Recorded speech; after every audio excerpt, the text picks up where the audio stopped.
And now, your Midday Ark-La-Miss news update. Good afternoon. Thanks for tuning in to NBC News Daily. I'm Mackenzie Jonikin with your Midday Ark-La-Miss update. The head of the Federal Emergency Management Agency visited Arkansas to see the storm damage in person. Administrator Deanne Criswell toured the damage alongside Little Rock Mayor Frank Scott Jr., as well as the Lieutenant Governor and Attorney General. They spoke to the public in the heavily damaged residential area near Colony West Shopping Center. For individuals that are underinsured or not insured, the FEMA administrator offered several options to register for assistance. Continuing coverage, when disaster strikes, it's easy to get caught up in the devastation, but in the darkest hour, the brightest of humanity comes to light.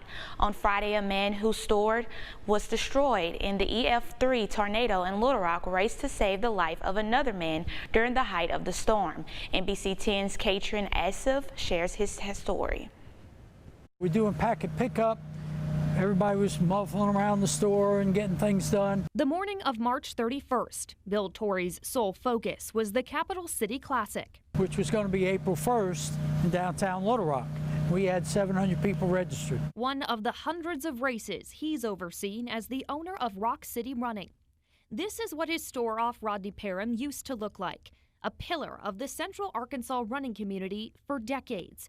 But Friday afternoon, his world was ripped apart by the winds of an EF3, with Bill finding himself caught in the middle. Over above Breckenridge Center, you could see the tornado. But the nearby funnel wasn't what got Bill's heart racing. It was the sight of a man in the plaza's parking lot, struggling against the tornado's winds. He gets halfway there, and the wind knocks him down. So Bill did what he's always done. He ran. I jump out the door. I'm yelling at this guy to get up, get up. This car is where the duo was standing, the winds destroying windows and mirrors. Within seconds, that power was hitting Bill straight on. The doors kind of were swinging back out. I grabbed them, pulled them towards me, and as I did, 1 second later, it exploded. He was flung 30 feet into the shop next door, passing through a shower of glass. The cuts on his legs are proof. Looks like somebody took an ice pick to me. But also proof that he most likely saved a life that day, and not just one. Working with his team as he bled to help others out of the rubble. The sight of his destroyed store would bring anyone to tears, but not Bill. I was disappointed and upset, but again, I was more concerned with the people that were with us to make sure everybody was okay. The heart of an athlete, knowing the finish line may be far off, but it's putting one foot in front of the other that counts.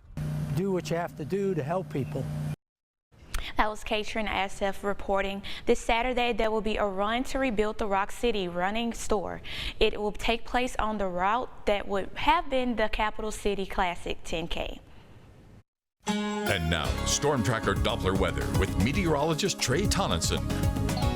Thankfully, as most of the south and areas even to the north, the second most severe weather possible up in the Midwest, and those areas are all preparing for a potential severe weather outbreak here in the Ark-La-Miss. Our chance much lower than it was last week with a similar setup, but doesn't completely rule out the potential for severe weather later today and early tomorrow.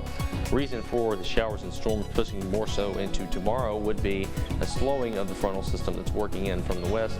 Temperatures back into the upper 80s, almost cracking into the 90s, but not quite there. That front will push more so into your Wednesday morning, and the showers and storms will do the same alongside that. But warm and humid again tonight with lows into the upper 60s. Chance of storms still there, but more likely to see that closer to the midnight and 1 a.m. time frame as it pushes through into your Wednesday morning. Like I mentioned, our severe risk here in the Ark-La-Miss is lower, but parts of southern Arkansas included in a level 2 out of 5 slight risk for severe development. Doesn't rule it in, doesn't rule it out. It is possible either way. It remains to be seen. Just stay weather aware rest of the week. Not much in terms of sunshine, but we will see rain chances kind of falter and go all over the place this week, but definitely a chance for rain or storms throughout the rest of your 7-day, and pretty much every day has a rain chance or storm chance for one reason or another. But it's worth noting your severe risk tonight and into tomorrow morning.